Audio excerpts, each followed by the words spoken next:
Welcome to Film Strip. These podcasts are spoiler-filled as we discuss the plots, characters, and themes of the films in review. All content used or discussed in these podcast episodes is the property of the respective owners and used under the Fair Use Act, Section 504(c)(2), Title 17. Welcome to Film Strip. I'm Lindsay. I'm Ryan. And I'm Ron. And we are here to talk about Reefer Madness, starring Dorothy Short, Kenneth Craig, Lillian Miles, Dave O'Brien, Thelma White, and Carlton Young. Written by Lawrence Mead, Arthur Hurl, and Paul Franklin. Directed by Louis J. Gagne. Originally released in 1936, it found new life as an unintentionally comedic cult classic in the 1970s. Ron, you originally recommended this movie, so let's start with you. What's your background with this? Well, I know it became a cult classic in the 70s, but in the 90s, the musical version was filmed and hit the Showtime network, I believe. Nice. I want to say it was Showtime or HBO, one of those, but probably Showtime because I don't see it on HBO Max. And I'm sure they would have everything up there. But yeah, through that, I'd already heard of this movie and seen like clips of it and stuff. So I was already pretty familiar with it, but I just hadn't watched the whole thing. And after I watched the musical version, I was like, there's no way the real thing is this insane. So I went back and watched the real thing. And yes, it is that insane. And then, of course, in college, living with people who regularly partook of marijuana cigarettes, this movie was on frequently in the background. At pot parties in scare quotes. Um, so, even if you don't partake, it's still a lot of fun. And if you do partake, it's even more fun because it becomes somehow even more ridiculous to think people who were this high all the time would be running around like doing crimes and not just like stealing from the five and dime candy store and the bakery. And there probably wasn't pizza in 1936 anywhere else outside of New York, but whatever, stealing hamburger sandwiches out of the grill. So yeah, I've seen this movie a ton. Excellent. Ryan, what about you? What's your background with this? So Lindsay will be shocked by this. This was my first time actually watching this film. What? I No. know, so unlike me. I mean, I knew of the movie. I feel like pop culture, you always hear the phrase Reefer Madness, and I knew of the film, but I had never actually sat down and watched it. Um, and oh boy, what a treat this was to watch. But sadly, my background is a little bit limited on this. Most of the experience I have from it or exposure is due to people just making the reference and me just going, one day I'll sit down and watch it. And this week was that week. Amazing. I had never even heard of it, but when Ron recommended it, I looked it up and saw that it was a movie about reefer madness made in the 1930s. And I was like, son of a bitch, I'm in. Let's do that. Black and white film, which It I had no idea it was a black and white film. I did not know that yeah. it was from 1938 So either. I actually watched it in color, which was an Oh, yeah. option. Ron, have you ever seen it in color or have you only watched it in black and white? I've seen the colorized version, but I prefer the original black and white just because I don't know. I feel like the colorized version can add to the experience by looking real crazy, but also like kind of detract from the experience because it's like, why is Jimmy's mouth so red? That kind of thing. Yeah. Yeah. I was probably a third of the way through the movie when I realized that there was a black and white version, but I kept on going with the color version. By that point, the color choices of the weed smoke was fascinating. Dare I ask what the color is? All different colors. So I thought they were Oh, doing Yeah. a bit because the first time you see it, it's green. And I was like, all right, that's a little on the nose, but sure. And then the next times you see it, it's like blue, pink. I think there was purple at some point, Oh just my God. all different colors. And I think because so many people, I don't know if this is true, Ron, you might, but I think they made that choice because I don't know why they didn't stick with one color, but so many people were smoking actual cigarettes. They needed a way to differentiate between cigarette smoke and the devil's lettuce.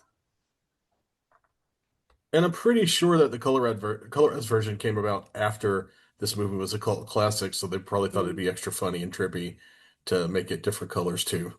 Yeah, But yeah. yeah, that's definitely one of the things you miss about the black and white version is it's hard to tell when people are just smoking rather than smoking the good Mm-hmm. stuff.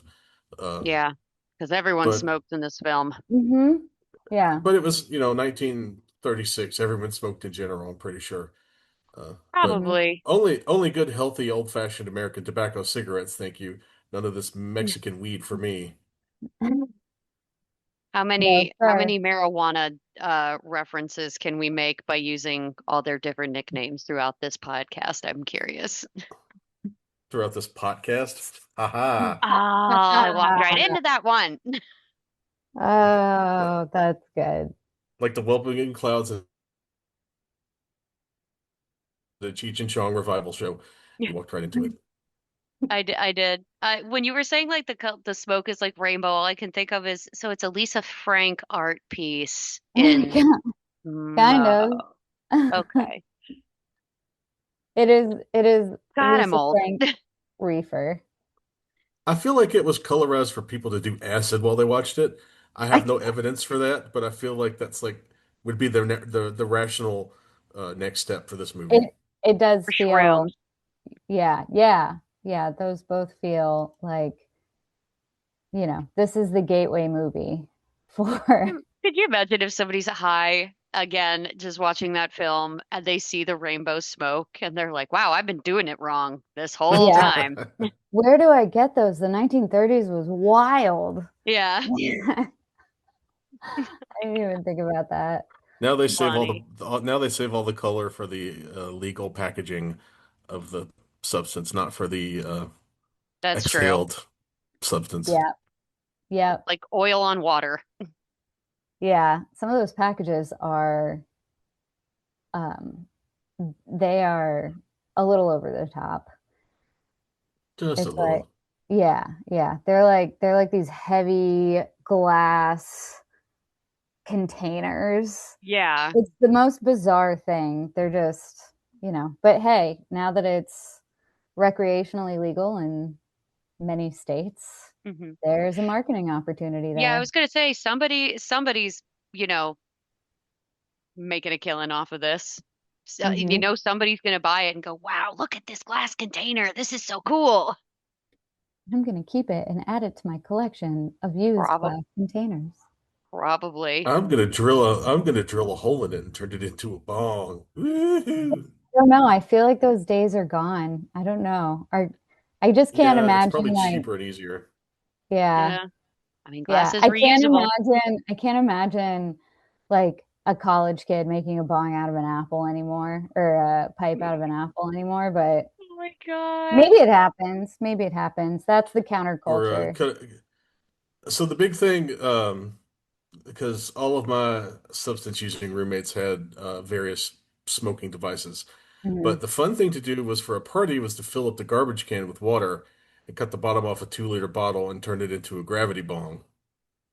Oh, No, you And then didn't. okay. That's then you clever. then you push Clever. then you push the thing down into the water and it forces the smoke up into your lungs. Uh, Huh. Oh, Was as when was a I was was this with like a clean trash can? I feel I have to ask this uh, question because it can't probably even. like you wouldn't make jungle juice in a dirty trash can. That's true. Well, Probably. I was gonna say I don't probably. know. sure, let's say it was clean. Yeah, we can say Yeah, Oh that. God. We yeah. can say all kinds of things, Ryan, if it makes you feel better. That's I smell the fried chicken from 2 weeks ago. Yeah. Got the munchies now.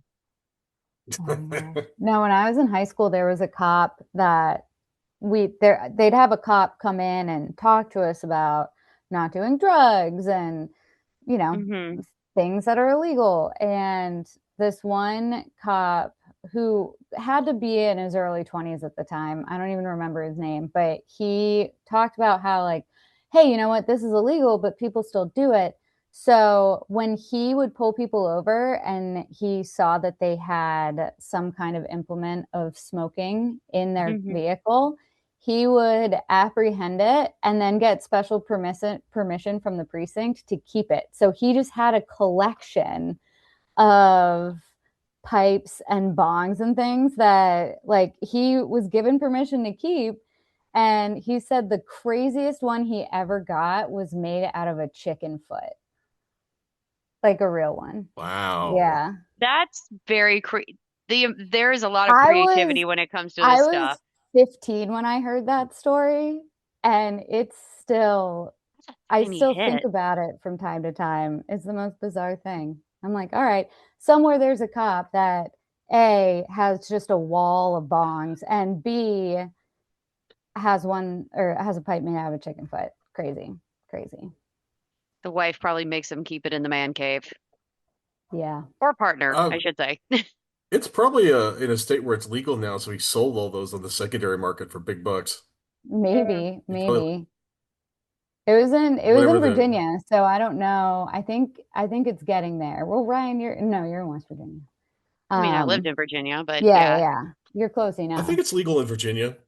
Yeah, I don't think they Yes. have like stores right now No, yet, like not that like we do not that I'm here, aware but of. yeah, But that's yeah. interesting that you brought that up, Lindsay, because, when I did like look into the synopsis of this, it did scream to me when I was a kid and I used to go through Dare and I went, Oh was this yeah. the Dare movie of the 1930s? And it's probably a good idea that they never showed this film because, as it's been pointed out, a lot of people deem this as kind of a satire. I don't think anyone would have taken it seriously. Now, Me growing Ryan, up. before you get too far into your research, I've done some looking into the background of this movie, and I will be glad to provide some details when the Yes, time is please. appropriate. Yeah. Oh, okay. Well, let's get right into it then. Ron, I believe you've written a plot summary for us. I, Spoilers sh ahead, listeners. I sure have. This is not about the history of the movie Reefer Madness, but it is about the plot of the movie Reefer Madness. And just imagine all of this is being told to you by the driest, most boring man who's ever lived. Here's the story that he's telling you. Keep in mind, he's telling this story to a group of PTA parents, assuming assuming that it's in full details. Okay, so May Coleman and Jack Perry just aren't living in sin. Being together and not being married is bad enough. But these two are peddlers in the pernicious weed, marijuana. May wants to at least limit sales to grown-ups, but Jack would sell reefers to babies if they had 2 bits. Ralph, one of Jack's dealers, and Sexpot Blanche are hanging about to keep the party going and to give the kids something to talk about. While out on the street one day, Ralph and Jack lure acquaintances Bill Harper and Jimmy Lane to a party. While there, Jack runs out of reefer, and Jimmy, since he's the only person who has a car, gets over to the dealer's place to buy more and keep the party puffing along. When Jimmy asks for a smoke, Jack gives him a joint instead of a cigarette and gets Jimmy so high he runs over a pedestrian, because that's the thing that happens. Um, Jack, who knows the pedestrian lived through the thing, uses this information to draw Jimmy into keeping the dope game on the down low, or else. Meanwhile, Bill is in a full-on state of no, no, I can't say it yet. Gotta hold off. His grades dropping, his tennis game's gotten real bad, and he's cheating on his girlfriend Mary with Blanche the dope floozy. While looking for Jimmy one day, Mary gets a quote unquote cigarette from Ralph at May's apartment. And when Mary gets good and high from the funny smelling cigarette, strange how none of these people could tell the difference in smell between pot and cigarette and Yeah. normal tobacco. Right? Ralph does what any self-respecting weed head would do and tries to rape Mary because the one thing I know about people who smoke weed is that they're super energetic and looking to do all kinds of rapes. Bill comes staggering out of his bedroom and hallucinates that Mary is skanking it up voluntarily with Ralph, so he attacks Ralph. While they fight, Jack comes along and knocks Bill out with the butt of his gun, but the gun fires and innocent, virginal Mary gets gunned down. Jack, who won't go down for anything, puts the gun in Bill's hand, calls the police. The dealers lay low, and Bill takes the rap, heading directly to go board him with the warden on the bounty of the county. Ralph, by this time, has gone full on psychotic, presumably from reefers. Well, since he's about to crack, Jack gets word from the dope kingpin to put Ralph on ice, toot sweet. When he goes to do so, Ralph immediately knows what's going to happen because weed gives you prophetic powers, question mark. He grabs a stick and he beats Ralph to death while Blanche laughs and laughs and laughs in hysterical laughter. The police show up because if you beat a guy to death, people tend to overhear it, and Ralph, May, and Blanche all get arrested. With no Jack to keep her in line, May spills the beans and gets the whole group, boss included, hemmed up on charges. Blanche also turns on the group because she's got nothing left to live for, telling them that Bill is innocent of the murder before throwing herself out the window for being high on weed and slutty. Bill's conviction is overturned, and Ralph, rather than face charges for his crimes, is deemed to be mentally incompetent by the state due to his, say it together with me, kids, on three, one, two, three, Reefer Madness. You failed at the audience participation thing, but okay, that's Sorry. fine. Sorry. The movie ends with the school principal who told all this story to a PTA meeting full of people who look squarer than your grandparents. Then he turns directly to camera and he tells the audience that the next tragedy may be your daughter, or your son, or yours, or look directly at the camera and point, yours. Oh Tell my your God. children. The movie's original title blasts on the screen as credits roll and people try to dispose of their unsmoked roaches. Speaking of smoking, I need a smoke break after that. But Oh my God. I was we'll like, move on at with the some podcast. point in this podcast, you will need to test us again on what? Reefer Reefer Madness. Madness. Madness. Yeah. I'm certain that those that are listening joined in. I'm certain they did. Yeah. Yeah. Definitely. So you both watched the black and white version. Mhm. Brian, you what? So when the movie first started and we're seeing the opening screen and Mhm. it says marijuana, but it's spelled different Marijuana. yeah, than what I'm used to seeing. You said you watched it on subtitles, I right? did. I And did. they It used a it bunch of different spellings of it. basically it was either J or H. And Mhm. I at first I thought, oh, what did I read that? Did I remember that incorrectly? And then it kept happening. I went, no, they did. So when Ron was going marijuana or marijuana, I was laughing because I thought that was a reference. Because when I was reading when the like story part at the very beginning happened, I went, I don't think that's spelled correctly. I can't take this seriously. Okay, so we're going to start to get into a little bit of this movie's insane backstory. But in 1937, the Marijuana Tax Act was passed, where marijuana was basically made federally illegal. Um, and they spelled it with the H because at the time, most of the marijuana in the United States was coming from Mexico. And it was primarily the drug of choice Mhm. for, Mhm.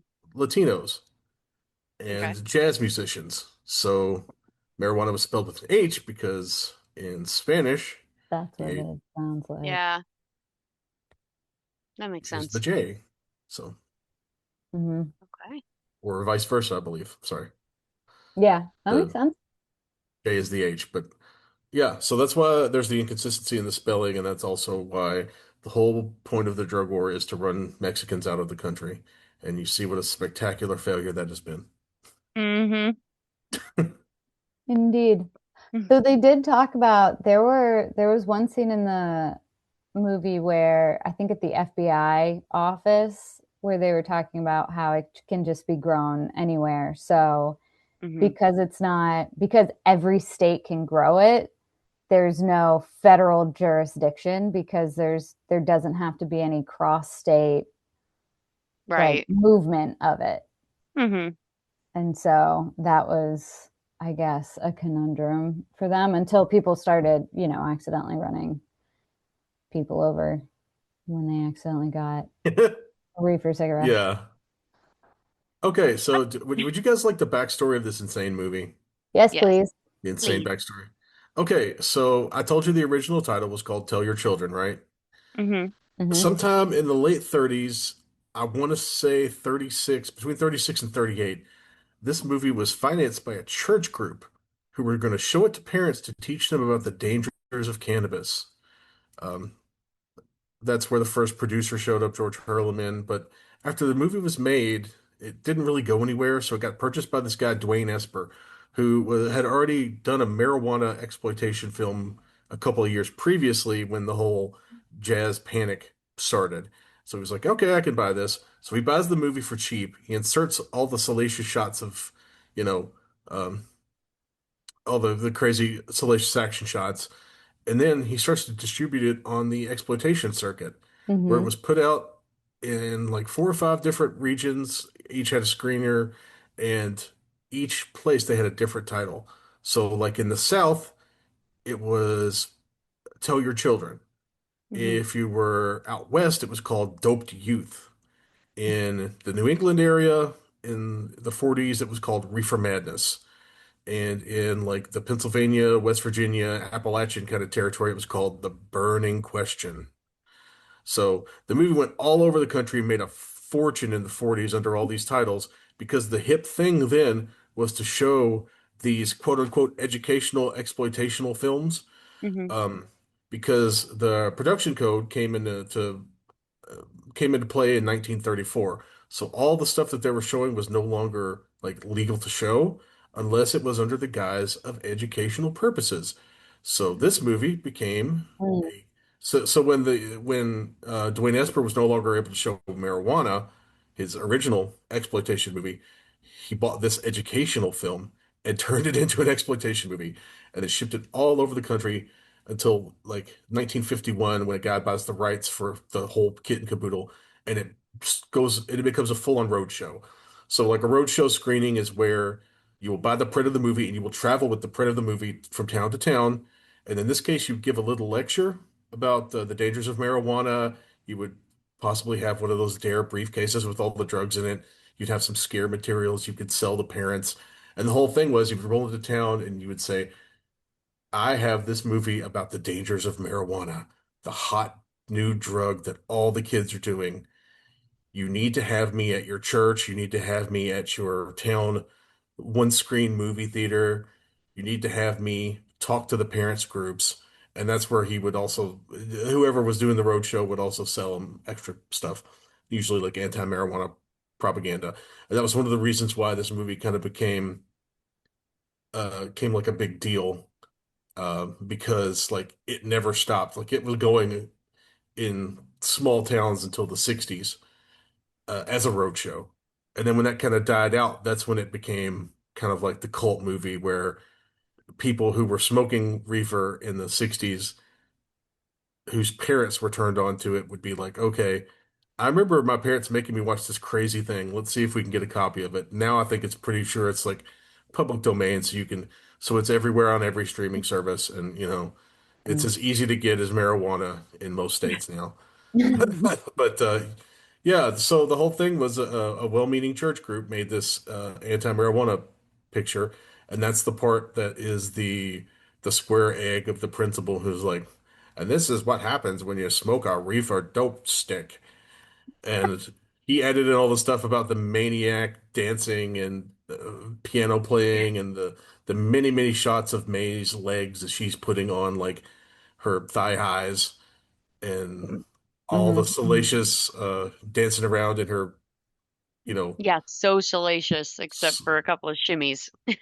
sluttiest spaghetti strap camisole or whatever the hell Now, she's wearing. Um, poor.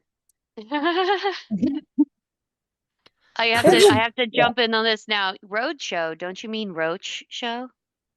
ah, Mm, Ah. had to get it in there. yes. I had to. Oh my God. Excellent.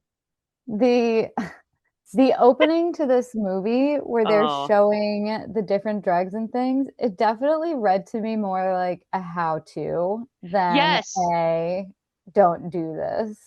Like congrats, you just gave every person that wants to take this drug, you gave them a watch, powder, heels. It's like you're not doing a very good job of like telling them to not do it. If anything, you're giving them a how-to guide on how to hide it. Google's antique cigarette roller. Yeah. They showed how to do that too. I went, I don't think you're doing this right. I feel like I'm going to be saying that a lot during this. Efficient. It's It, efficient is what that yeah. is. I also did not know until this movie that pot is more deadly than heroin. Did you guys know that? I No, should. I was shocked as they're just chucking it into the fire at BEP. And I'm like, oh no, that's probably not going to go so great for you either. Contact high. So, speaking of contact high, one time at college, the state police found a pot farm in the county Mhm. and they chopped it all down and burned it all up. And you can imagine what it smelled like for 3 days. The entire county just smelled like Tommy Chong's backyard. It was amazing. I was like, Lots of fast food orders in the middle of the night. Yeah, that Taco Bell has never done such good bit. The Taco Bell in Columbia, Kentucky has never done such good business. wow. And you know, all of the good old boy state troopers were standing there, hands on hips, in their big hats, just like inhaling deeply at a job in satisfaction of a job well done. Yeah. Yeah. And then This they all is go take the naps in their We car. did it. yeah. This is the longest period of time we've gone without making a single arrest. It's so crazy. I made Everyone's so many just friends. nice and Yeah. Nobody's being silly. And it'd be hilarious if they're like, "Are you under the influence?" And they're like, "I don't know, officer. Are you under the influence?" I don't think Yeah, it so. becomes a real Super Troopers type of Yeah. situation. Littering and Littering littering in. and smoking the reefer. I actually just watched that like a week ago. Oh, did you? Also, Nice. also a Nice. good one. Nice. But Farva shenanigans are mean and hurtful. Yeah. Oh, Oh, what a great movie this is. It's so It yeah. insane. It's and it is a tight, I think it depends on where you watch it. It's just over an hour. mm-hmm. When the version I was watching on Tubi said 1 hour and 9 minutes. And so I immediately go, did they mean to make it exactly 69 minutes? Well, they were off. Probably not, but I'm pretty sure they wanted it as short as possible so they could screen it at like 7 o'clock and then again at 9 o'clock for a late show for parents only sort of situation. Oh yeah, that makes sense. I think the black and white version is an hour and 7 minutes. So Yeah, you I've watched seen the longer different, one. I've also seen an hour six. So I don't know what I think, Probably like the opening and stuff like that. But yeah, when I did look at the time, I went, "Ah, Lindsay's gonna love this, just like I do." I Stays do. under the hour and a half mark. This is I love a great. good, I love a good short movie. Yeah. I And do. Yeah, it's short. It's shorter than like half of the latter season episodes of The Walking Dead. It's Hmm. amazing. Yeah. well, and it's so crazy because you were telling so much of a plot like in the summary, Ron, and you go, it's so crazy when you think that this was only an hour-long film. Right. Well, the writers of this were probably on like Dexedrine or some sort of legal upper, so that probably They explains were why on they a were able to different get drug. so much plot. They got so much plot crammed in because they were doing legal doctor prescribed healthy drugs like speed. Cocaine. Yeah. Yeah. Little morphine just to get the blood flowing. Just to get the energy going, the blood pumping, Yeah. I creativity think, flowing. yeah. This is And Bayer this is, brand heroin. It's the good stuff because they own the copyright to the word heroin because that was their like name of their opium distillate that was a legal drug well into the 30s. wait, so heroin is a name brand? It's like Kleenex or Yeah, Band-Aid? it's the Huh. it's a Kleenex, Band-Aid, Xerox, and heroin. Yeah, Heroin TM. Huh. that's right. I did not know that. I didn't Neither did expect to I. learn so much today. I'm sure our audience was also not expecting to learn so much today about nefarious things. Then they've never watched our podcast. Can Uh, I just say the couple, Jack and May, if I had not been given a summary in which it was told that they were a couple, I would not have guessed that. There is not a single scene in them where they are nice to each other. And I don't know whether it's that the implication is that they've been living together for so long or what, but I just thought to myself, he's an asshole from the very beginning.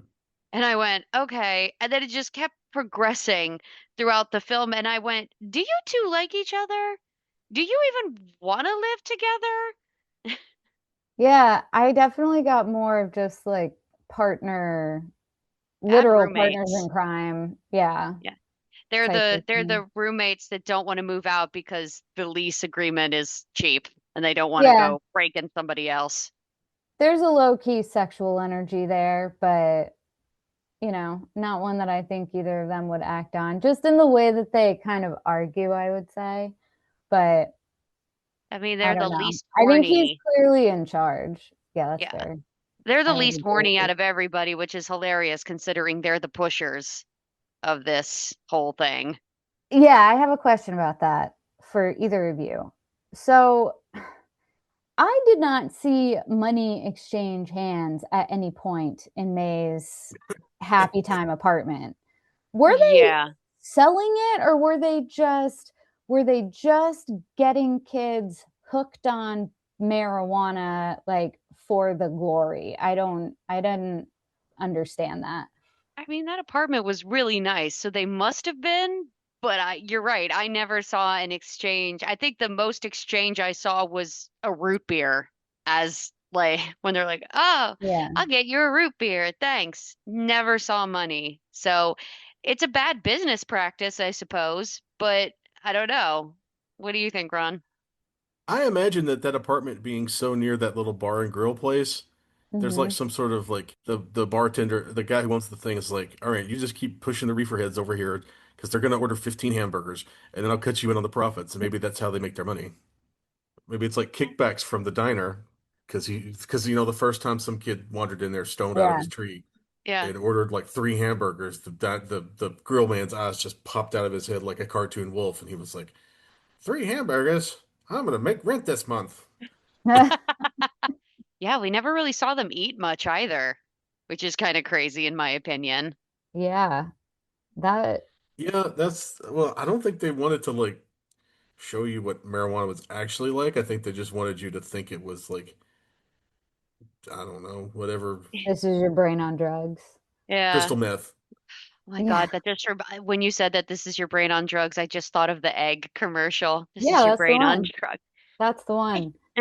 That commercial ruined me. Like, I was a nerd anyway, but I remember in high school finding out that two of the girls that, like, I sat with Hmm. sometimes would, like, smoke, which I don't think it certainly wasn't crazy for a high schooler then. I don't think it might be now, but I remember when they were like, "Yeah, do you smoke?" Asked me, and I was horrified. I looked at, and I already was not cool, and Clutching my pearls.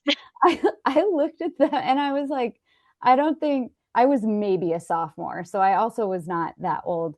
And I looked at them and I said, "Aren't you afraid you'll die?" And they looked at me like I was the biggest idiot in the entire universe. No, just the sweetest, the most wholesome I Cinnabon, was I've probably. seen the commercials. He destroys that whole kitchen, man.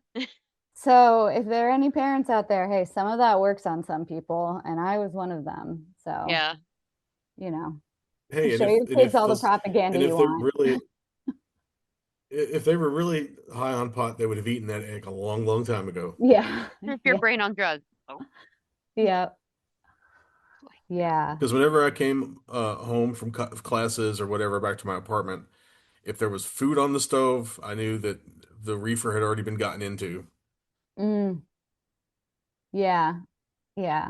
There were always, I feel like everyone back in at least my college days, everyone had like their preferred snack. Hmm. So if there were plans to have like a Monday fun day, then the everyone knew everyone's favorite snacks, and the snacks would be stocked for whoever was hosting. Time to use your parents' Costco card and go get the bulk of your snack. Yeah. See, what was funny is we had a guy who lived with us illegally because he was a student, but he was a quote unquote commuter who lived in 3 hours away. So he would come Oh. and sleep on our couch. Mm-hmm. And he would come back to Louisville on the weekends, and he worked at a barbecue restaurant. And so this is back before wings were a thing that everybody wanted. So he would bring us like gallon Ziploc bags, plural, full of chicken wings. And he brought us Wow. a big gallon of like barbecue sauce. I And we, cannot Oh. imagine a time when chicken wings were not a, I actually was like a having a thing. moment. Yeah, Yeah. I'm like, when was it not a thing? yeah. Kind of like when you were saying that well, these pizza were wasn't an option in 1930, and except if you lived in New York, and I went, that's a sad existence. The idea of pizza not being distributed out into America. yeah, this was like 2003, so wings were still like you could get them for a quarter if they even bothered to sell them. Oh And these yeah. Oh. were these were the leftovers from like if you make pulled chicken. So they would smoke whole Mm. chickens and then clean the carcass. And these were the wings Ooh. were left over from that, so they were smoked wings too. Okay. Ooh. And Ooh. because That sounds I good. and because I did the concession stand, I had Hmm. access to the good grill and the charcoal. So if I was Ooh. working a soccer game on a Friday night, I would just tell him to bring over the chicken wings, and I would have the burgers and hot dogs and stuff I was cooking for everybody else. And on one side on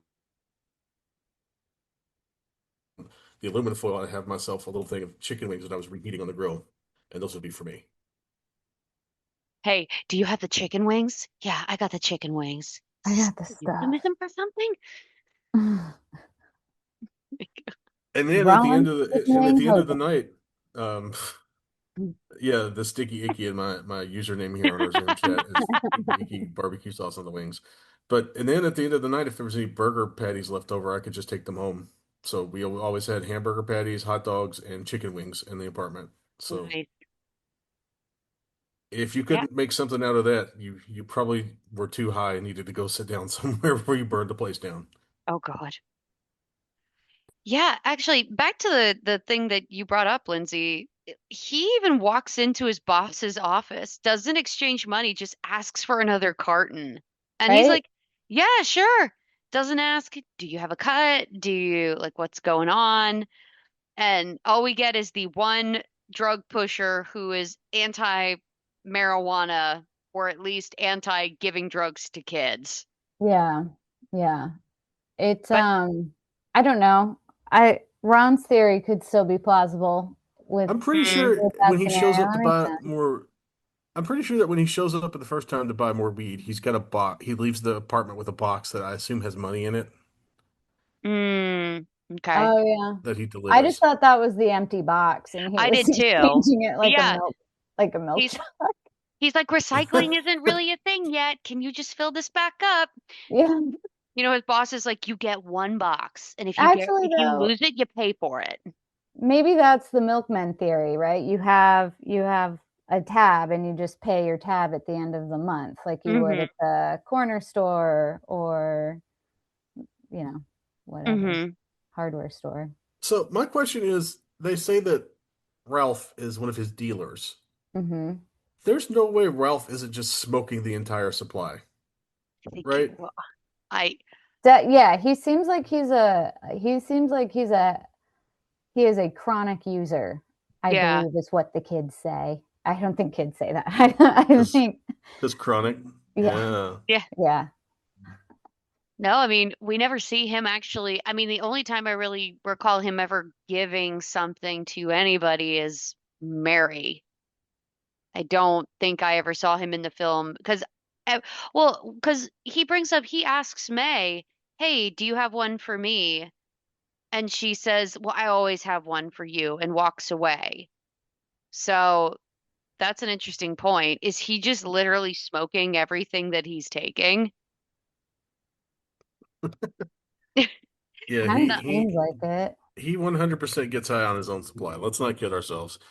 Oh He's Yeah. yeah. that guy that people would buy weed from that makes you hang out and play PlayStation with him for 2 hours before he lets you leave.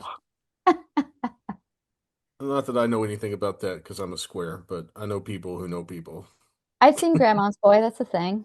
Yeah. Yeah, it was a thing in real life too, not just in the movies. Yep. Yep. But yeah, what is Ralph's motivation is clear. He just wants to hang out with May and Jack so he can bum weed off of them. Hmm.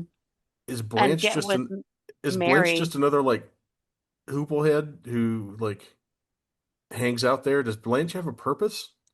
I think that she's also a pusher, or maybe she's like somebody because she keeps talking about how she brings people in, so maybe that's her angle. Like she's Oh, so definitely she's like a honey more. trap?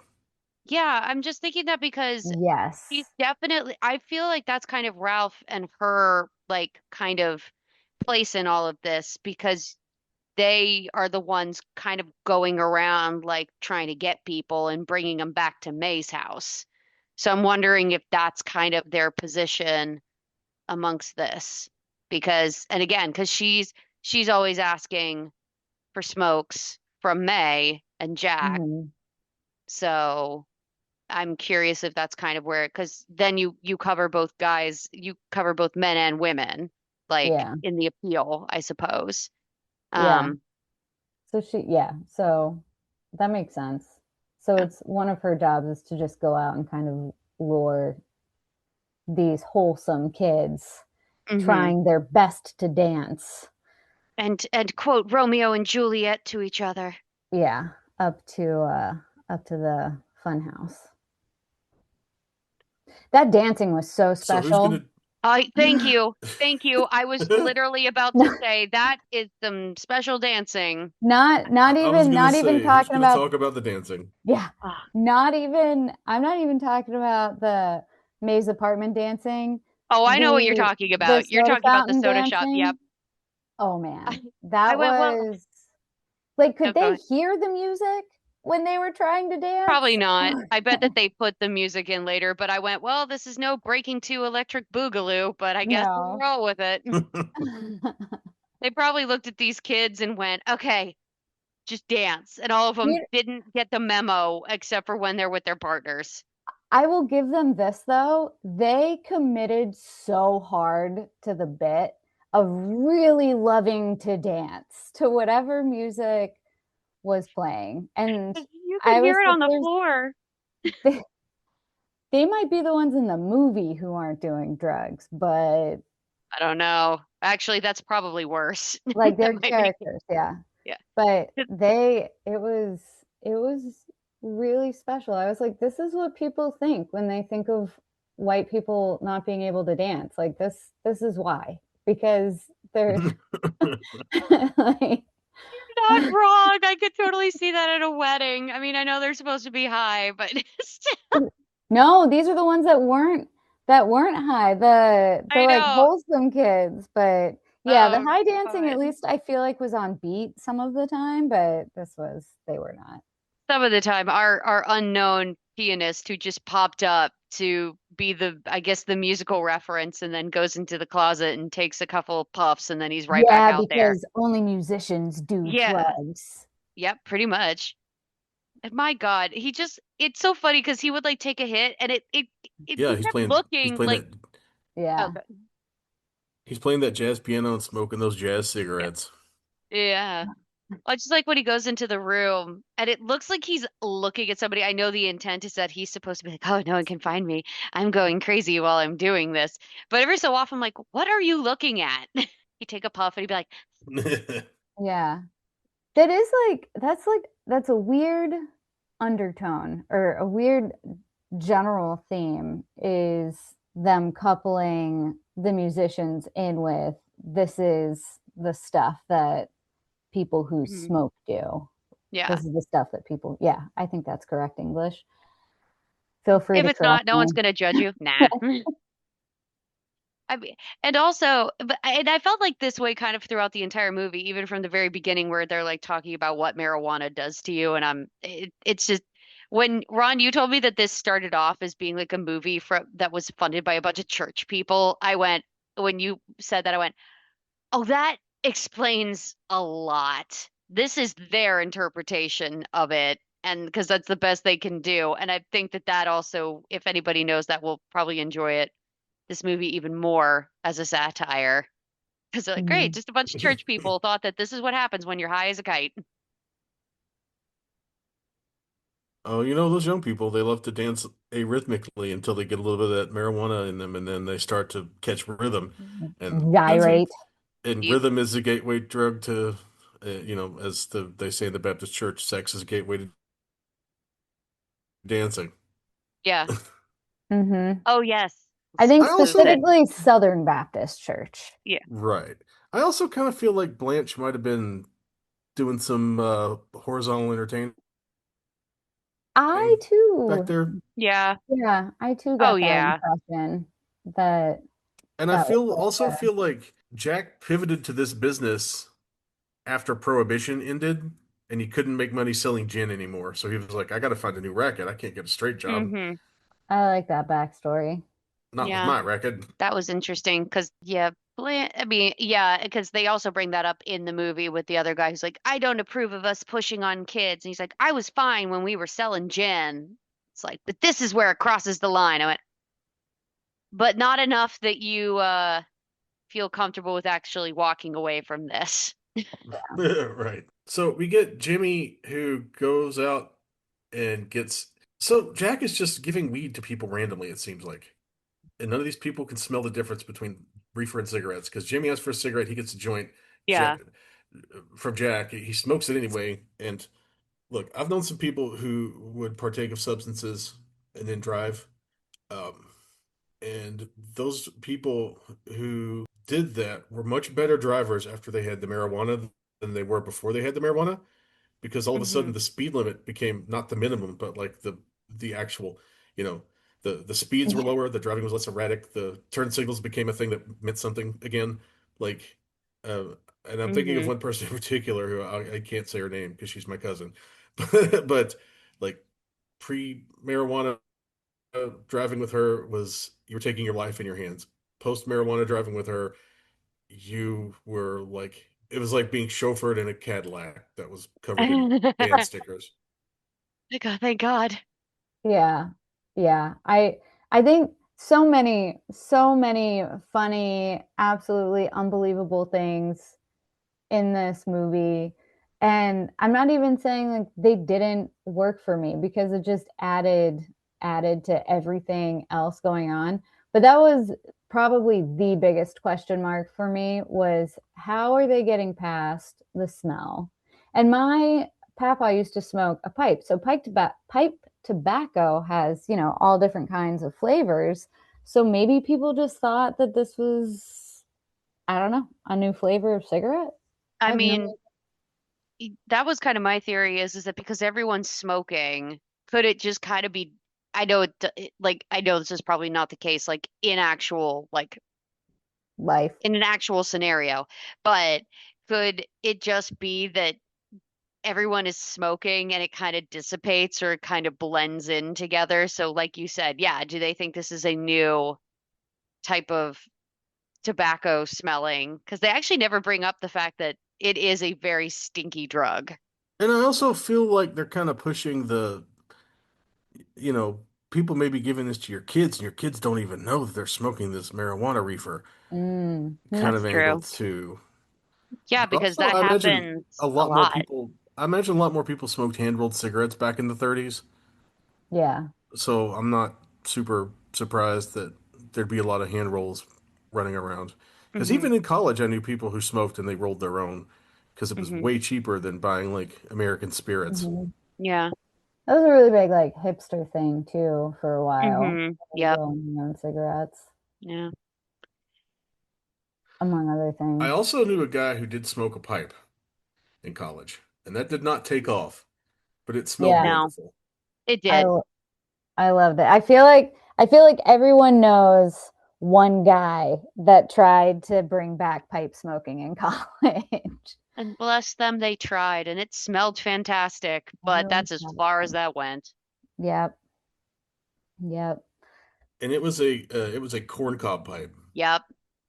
It was That's not like a horrible. meerschaum or one of those Sherlock Holmes pipes. It was like a this is Farmer Jones pipe. Did he also ride a fixie to and from class? No, but he did have a big straw hat. So maybe he was just a farmer. Maybe. He committed to the bit. You know what?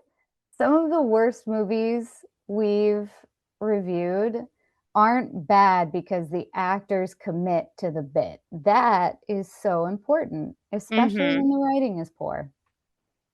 I Just think that commit. also is kind of what leads to something being a cult classic. Is you Hmm. go, my God, at least they're giving it their all. And they really are in some of these scenes. Just the fact that the marijuana hits them so quick. And you're just like, I'm giggling like a crazy person. I want to Yeah. gyrate and do all this crazy stuff. It's like, wow, it hit you that hard and that fast. It only took seconds, huh? Yeah, it's like what cops say about fentanyl now, where if you're even in the same room as it, you're going to die of an overdose or whatever. This is God. how they thought about marijuana back then. Mm-hmm. But man, you're right. Like Ralph, when it's time for him to go crazy later in the movie and be full on psychotic, he really just goes for it. Yeah. Blanche, when she's playing the piano and having her meltdown, she just like knocks it out of the park. Like, Mm-hmm. and even when they're like having their good times, they're just full throttle. Let's just grab this thing by the throat and do it. The only one who Mm-hmm. seems to be kind of reserved is Jack, but I also feel like Jack doesn't like Jack is the a more realistic kind of stoner where he just kind of is chill. Hmm. Mm-hmm. And I don't even know if May smokes because I don't think we ever see May smoke weed. We don't. I think we see her No. smoke cigarettes in the kitchen, which we know, at least on the color version, because it's not given a fancy color for her Mm-hmm. cigarette smoke.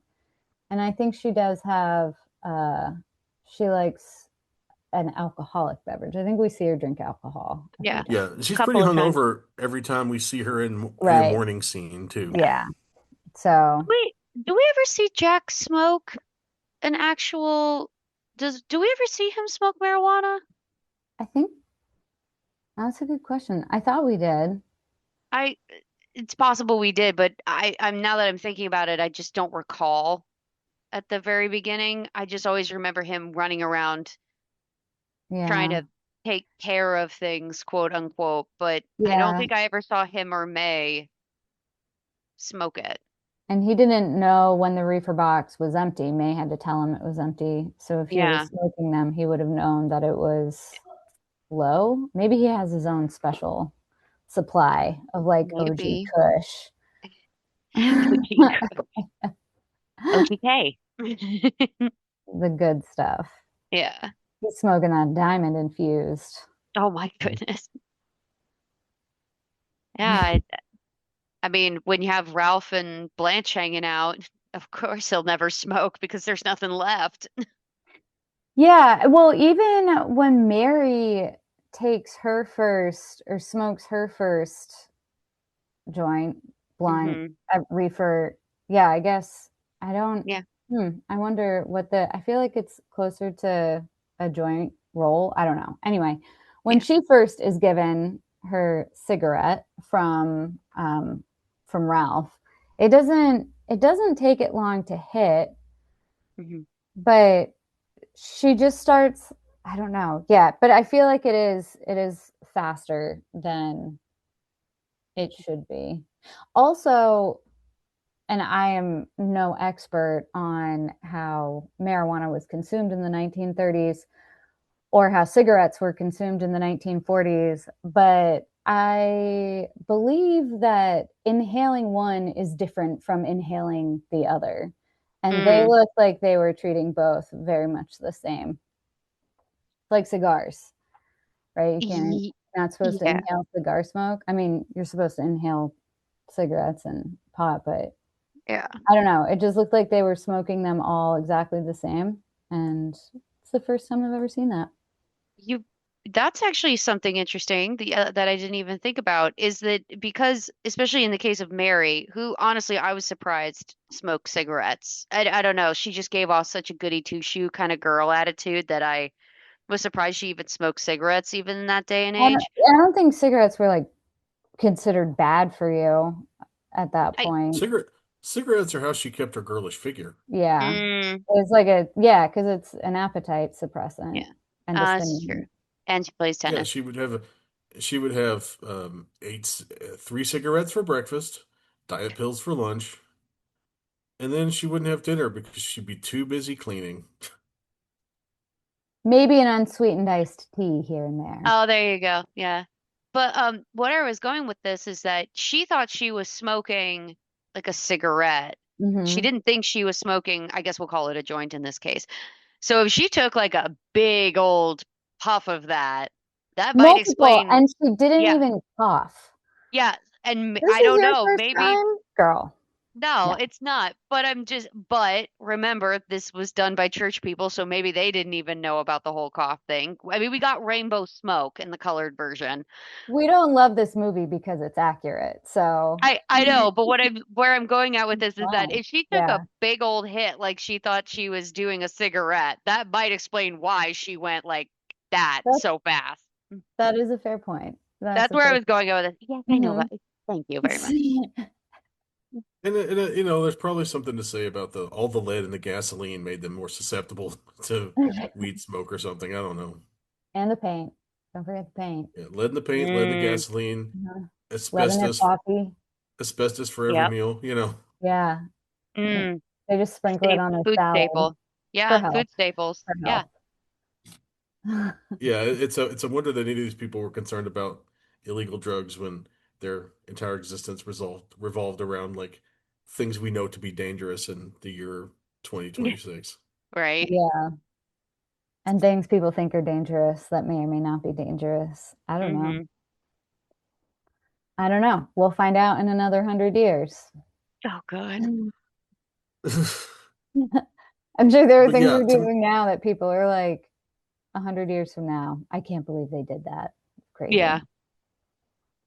to me, like the stars of this movie are like Ralph and Blanche Yeah. Mm-hmm. Yeah. because they're the most interesting people that you see on screen when they're on screen. Yeah. Agreed. Especially Ralph in the party, Ralph trying to commit sex crimes with Mary, and then Hmm. Ralph just going fully crazy and just like chew the walls mad Mm-hmm. because he's holed up with the plug and Mrs. the Plug and Blanche and himself.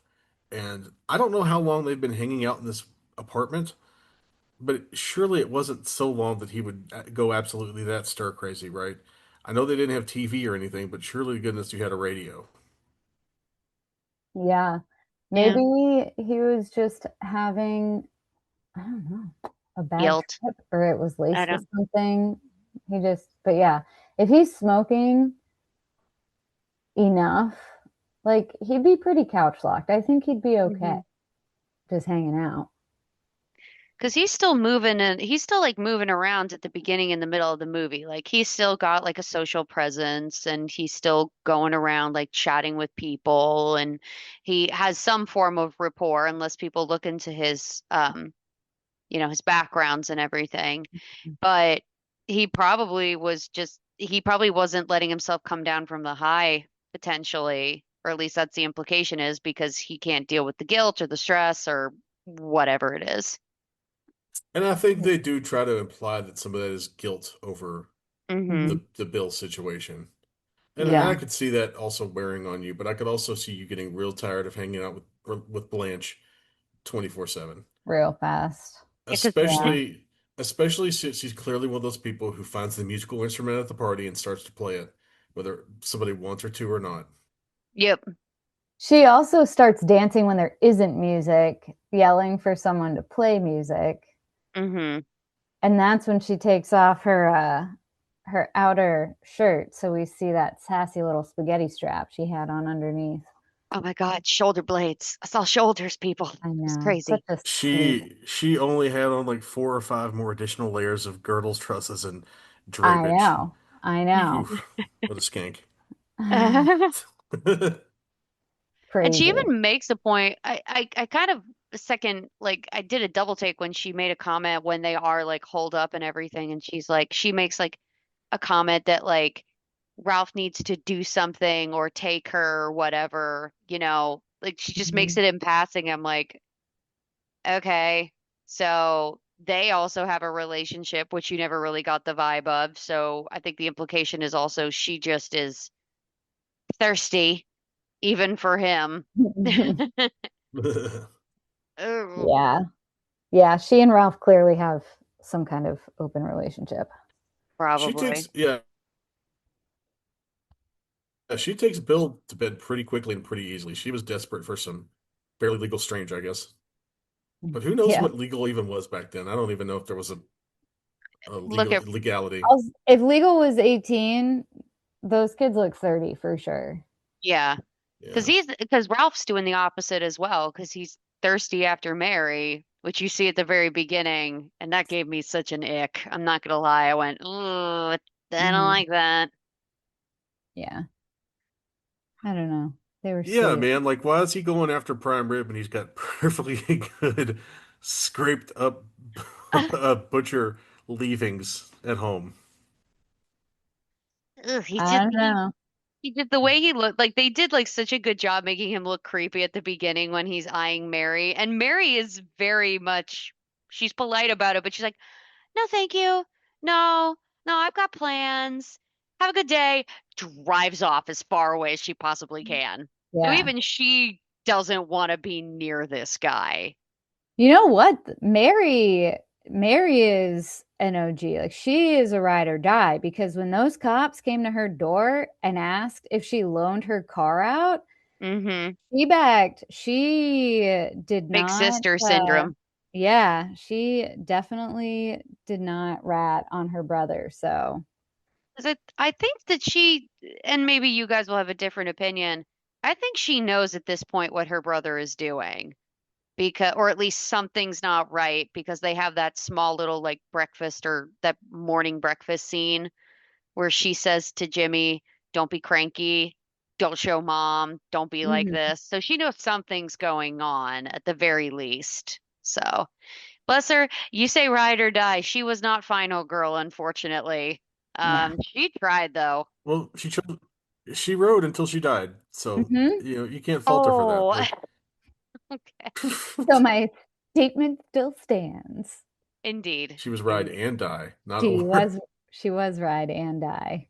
I still try to figure out like did she like have her back to them when she got shot? Because I just went, was she trying to get up and leave, and that's why her bullet wound was perfectly in the middle of her back? Or I don't know because the gun was pointed at the floor when they I shot it know off. that I So know that the true crime person in me is trying to figure out the trajectory, and I'm just assuming everything is a metal thing that that bullet could have bounced off of and ricocheted into her back. Yeah, Ryan's watching this movie. She's like rewinding it back to the left, back No, I'm measuring. to the She's left. I know I'm that meme with the woman who's like got all the mathematical like yeah. symbols around her. I'm like, hmm, okay, well, oh She's no, Mary's right. dead. Spoiler. And then At like I, least, at least you don't have one of those big whiteboards with all the strings on it and all the pictures tacked up. I don't have like room in my apartment in my house for that. There's no room for that sort of thing. Where would I put it when guests come around?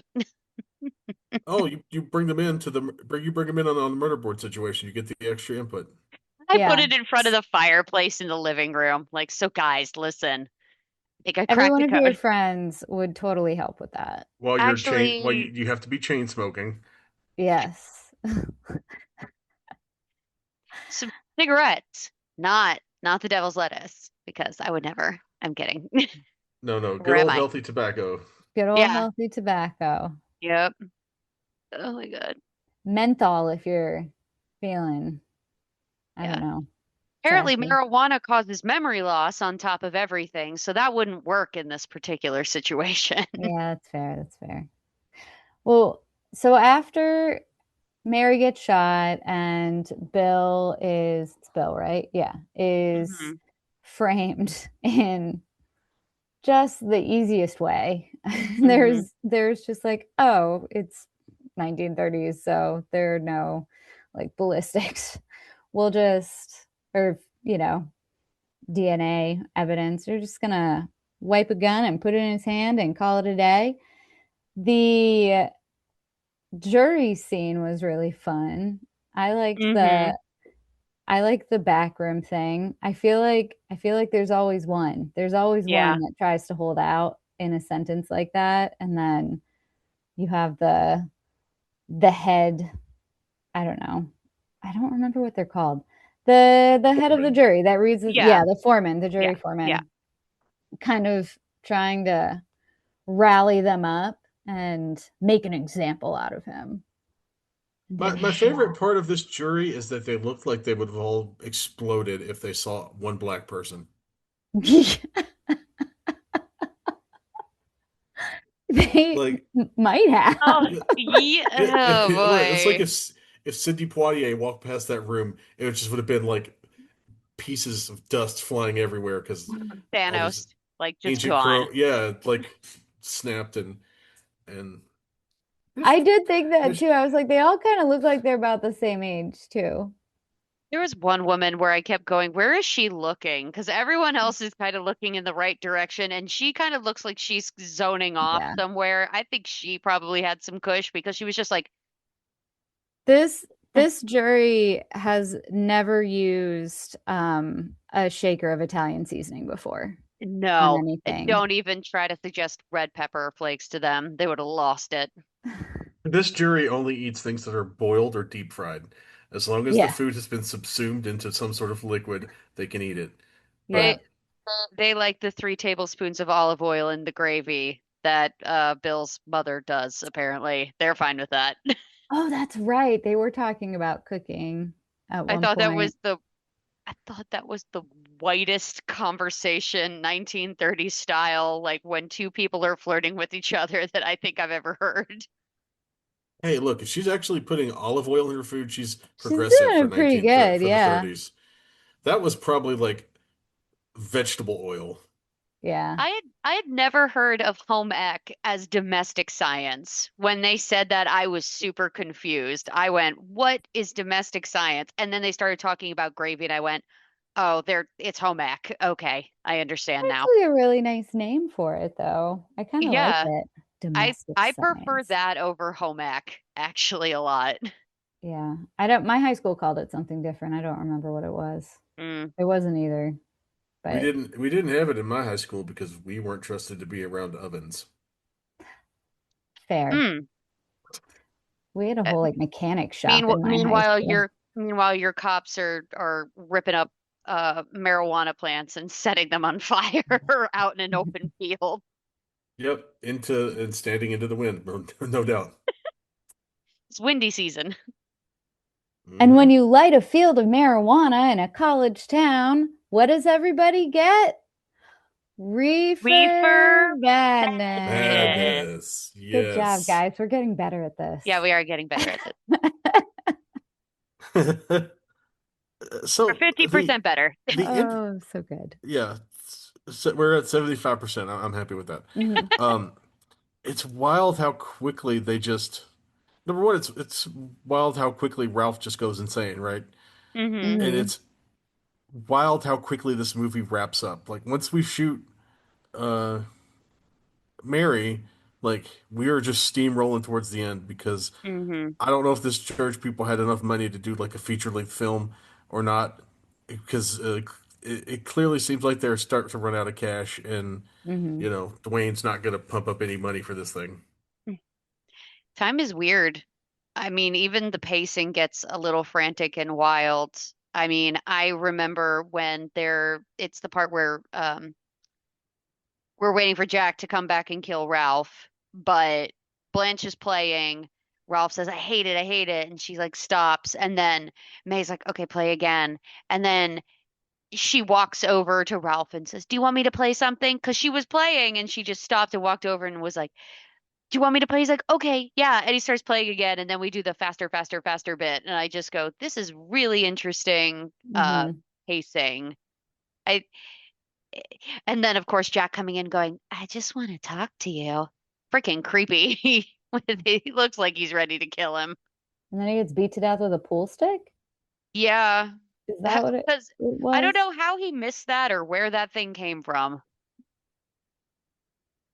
it was certainly not Chekhov's pool stick because it just appeared out of nowhere. Okay, yeah. So they did not have a pool table Yeah, that he we just saw, right? randomly has a Okay. pool stick that Okay. he just magically appeared out of nowhere. I mean, that may not even be a pool stick. That could have been like a broom handle or something. Oh, that's true. But That's even true. then, it's like it came out of nowhere because at Yeah, no point do we see anybody like cleaning. These people definitely Mm. didn't clean. No. certainly. These people didn't Oh, bathe, let alone I clean. bet I bet that apartment smelled so Oh, bad. bad. Oh, yeah. I didn't even think about that. Probably didn't open Gross. any windows. Because Oh, everyone's, yeah, because everyone's smoking and hot and sweaty and stinky and they don't shower and they're and they still don't wearing like clean. pretty like Mm, 1930s full length attire too. That is, yeah, like Ron mentioned, 5 or 6 layers, easy. mm-hmm. And those were the slutty ones. Like imagine what the good kids are wearing. Touche. I know. I know. Mm. So he gets beat to death with some kind of stick that comes out of nowhere. Our Deus Ex sticking. I was wondering what you were gonna say in that Yeah. last part. And then is it Blanche just she really, really can't handle the the truth or keeping the truth in, right? Because then she goes to the magistrate or the judge and kind of makes a full confession. Yeah, she full on melts down. Yeah. Now, this I did read that this was very loosely, well, I won't even say based, inspired by a guy who went crazy and on the reefer and murdered some people in his family and got sent to the insane asylum. And they said that it was the marijuana that made him mad and murder people. So that's where this idea came from. Hmm. Ron, if you know Hmm. something different, keep me honest here. But the actual story of the guy who did the murdering, once he was in the mental institution, they had psychiatrists and testing and everything done on him. And I'm sure, he probably was also high, but also he was a paranoid schizophrenic. And Hmm. but by that point, people were like, the ganja makes people murdery and rapey, apparently, according to this movie. So that is a thing that you know now. I did not know that. That's That's interesting. that's new information to me. I didn't see any of that in my research, but I was probably more interested in the how of this movie than the Then the why of this why. movie. Yeah. Yeah. That again, very light research, but and so who know I did not check my sources. That So, that makes me think about the jury guy who's like, what if he actually is insane? Like, are mhm. we positive that he's not insane? Kind of is Well, an ode to that, I guess. and I had read that story or that little tidbit of background before I watched the movie. So the whole time I was watching the movie, I was trying to figure out which one of these people are going to end up being actually clinically insane. I think it's Mhm. Ralph. That's a pretty good conclusion after Hmm. watching this film. Yeah. Yeah, and he did murder two people. So, or Hmm. did Jack technically I think pull Jack the trigger in the end? technically, Okay, yeah, he one. technically did. Yeah, Yeah, Ralph's scenes got really interesting at the end. It kind of was giving me Hitchcock vibes with the way that they did the camera and how his eyes were like moving around and like did the little short shots and things like that. I could see that Yeah. for sure. Hmm. And then, Yeah, if you ever want like an interesting deep dive, look at the other movies that Dwayne Esper was involved with because they're ridiculous. Just throwing that out there. Um,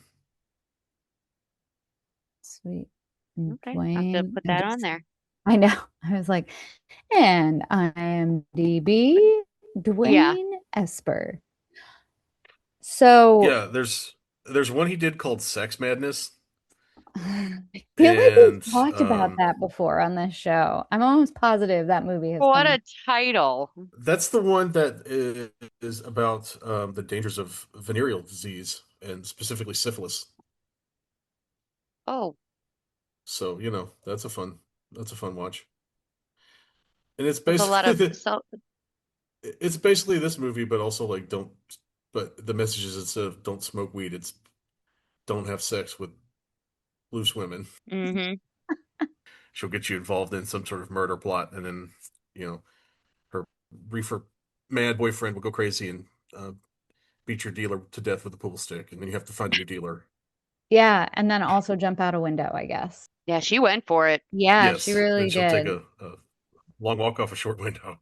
Mm-hmm.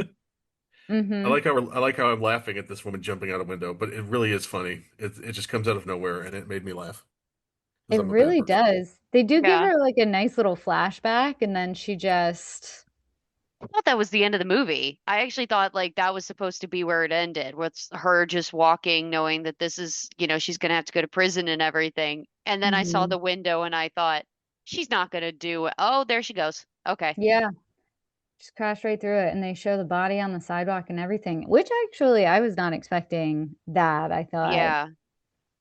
Thank an God that they image got her imagery that testament. imagery that provocative, I just would not have expected. But, you know, That's here we the are. Dwayne Esper touch, you know. Yeah, yeah. Wayne No, Esper that was a nice touch. If he That can was a nice touch. if he can buy a 5 minute reel of like people showing what syphilis sores look like or a woman giving birth, then he's gonna build a movie around that thing.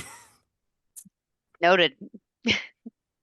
Yeah. So our final guy, I guess, really was the little brother, right? Jimmy. Yeah, He was like the last man standing. he got away scot-free. He got away with murder, literally. Yeah. Yeah, because the two people that could have changed that, who could have screwed him over, both died. Mm-hmm. We don't even see him at the end, I don't think. I don't think so either. I think the last time we saw him was when Jack No, approached he him. gets yeah. I think he kind of disappears. Yeah. Yeah. And that, how does it, wow. Yeah, how does it end? What happens after Blanche jumps out the window? I just Uh, blanked. That's where you um, Is that it? Bill that's gets well, off. Bill's conviction is That's overturned, and right. then That's right. Ralph is declared to have three, And 2, 1. Reefer Reefer Madness. Madness. Madness. Yes. Yeah. 100%, guys. We did it. 100%. Yes. Yeah. We Yep. are getting so good at this. Yeah. And so he gets away with his murder by being reefer mad. Mm-hmm. And then we cut back to the educational portion of the film, which is Ah, yes. uh, Dr. Principal Dry as Toast scaring the PTA by pointing at them with his Uh, Yeah. with his evil pointy finger. yeah, scaring the PTA who have not made a single lick of like gasp or they're just like, okay, we're here. It's a PTA meeting. What's on the I feel docket? like it was a nice bookend, right? A nice opening, the same closing, really wrapped it up in a nice little bow.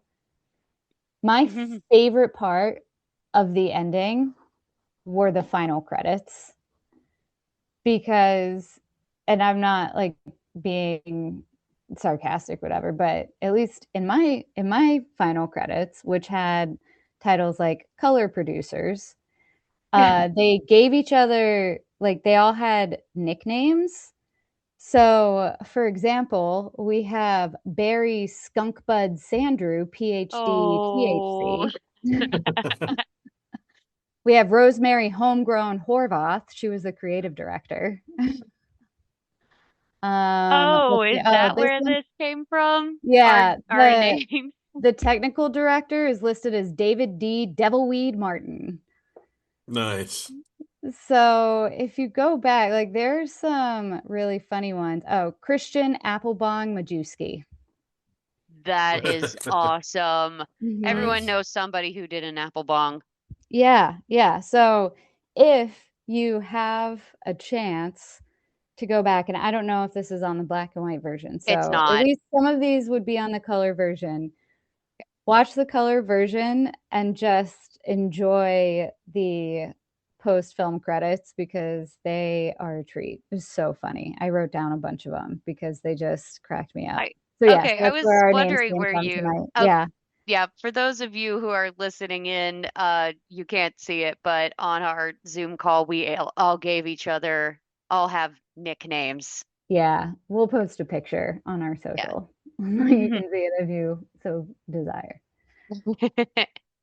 But yeah, that's like the really end ending of the movie hmm with a mention to the post credits. So I think that means it's time for our final thoughts and popcorn ratings. Ryan, do you want to kick us off? Mm, no, but I'll do it anyway.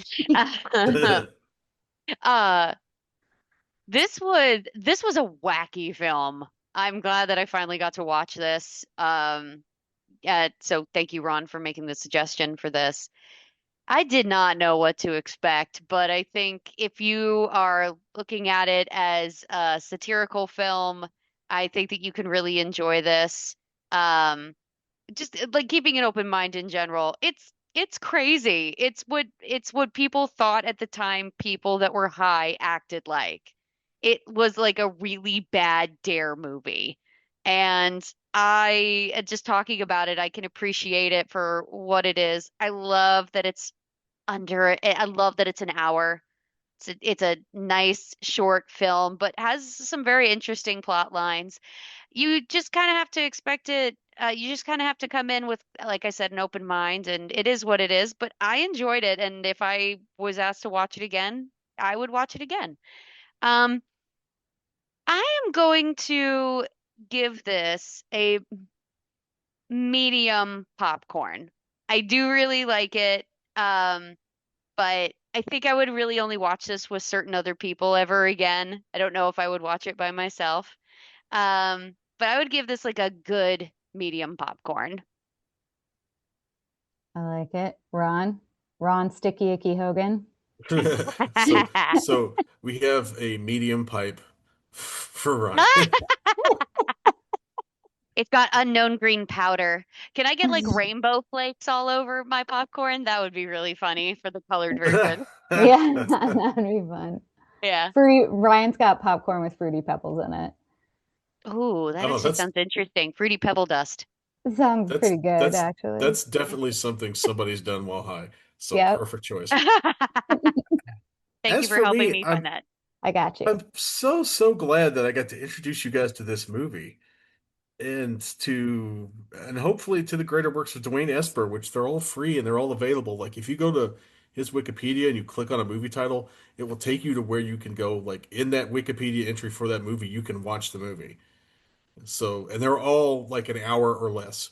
Like this was not a dude who believed in like, you know, um, padding out the scene. This was not a dude who believed in um he filmed just what little he could get away with to make it a quote unquote action make it a quote unquote educational film and then he called it a day. So like if the story is an hour worth of material, you're getting an hour of movie and you're gonna shut up and like it. But that said, I always have a good time when I watch this movie. I don't watch it very often, but when I do, man, it's a treat and a half because it is weird and funny and strange, and it is just a time capsule into what the heads of worried middle-aged and older people in the 1930s and what they thought drugs did. And that in and of itself is not just middle-aged people, middle-aged church people. Let's be very clear about that. And that is a really Hmm. funny, really interesting world to inhabit. And in retrospect, it does kind of make this movie patently ridiculous. But I also feel like even at the time, it might have been a little ridiculous, and people who actually smoked weed would have known better. And clearly, it was more people than we think because, my grandfather, they had hemp farms during World War II, and people would just show up and work a day on the farm so they could take some of the flour home with them. So then the guy show up and he would like eat All lunch, get a right. sandwich, fill his backpack up with flour, and then go presumably hop a rail or hitchhike or whatever people did back in the 30s, which is not too far from the time this movie was made.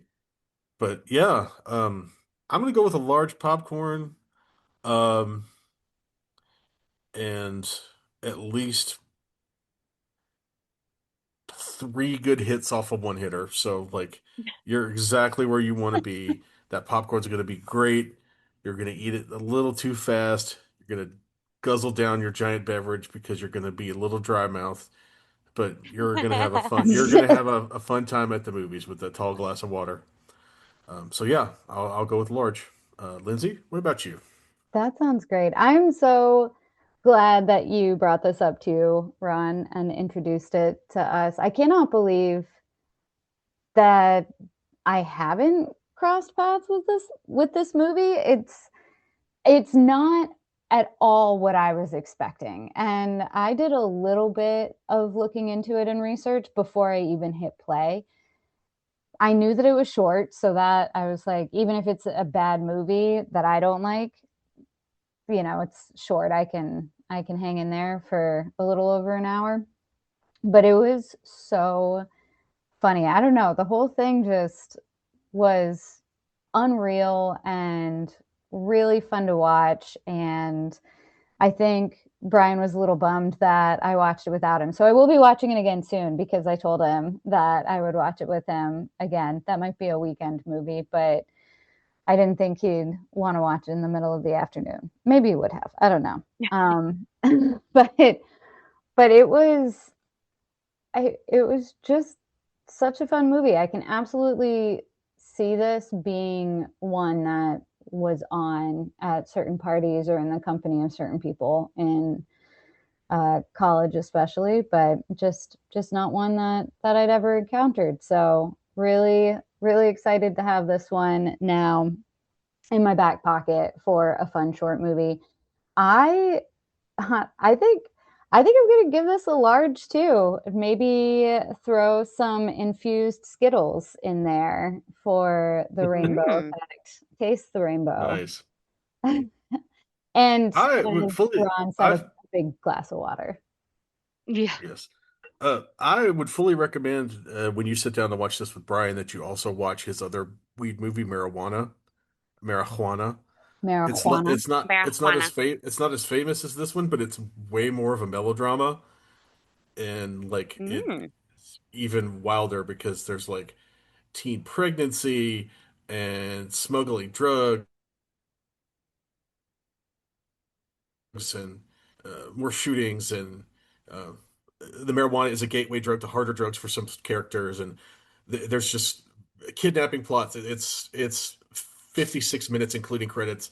Like you'll fly through it no problem, but it's also pretty wild and I'm not sure why this one became the big one and marijuana didn't, but I think it's because it's the more evocative title and the fact that it was worked Yeah. so it spent so much time on the drive-in circuit and the distributor bought it in 1951 and just pumped it out there forever is probably why and Dwayne Esper's other movies that he made or bought most likely bought and put his name on don't get that kind of treatment but 100% you got to let us know what Brian thinks about this because this is Yeah. exciting news. I will. Double Yeah. feature. Well, I told him, I was like, it's only an hour. So even if it's bad, I think you can make it through it. And then, just been a crazy week and didn't get a chance to sit down and watch it until earlier today. So, we were working and schedules did not align. But yes, I will definitely keep you all posted on his thoughts. It was a wild movie. Well, if you want to hear more of us or see more of us, you can find and follow us on social media at FilmstripPod. We will share announcements about upcoming shows as well as other fun content. And don't forget to subscribe and share. It helps other people find us and it makes us feel really good about ourselves. Until next time, thanks for listening to Film Strip. Thank you for listening to Film Strip. You can find more episodes on our website, filmstrippodcast.com. The Filmstrip theme music is produced and performed by Frozen Lake 121. All content used or discussed in these podcast episodes is the property of the respective owners and used under the Fair Use Act, Section 504, C2, Title 17.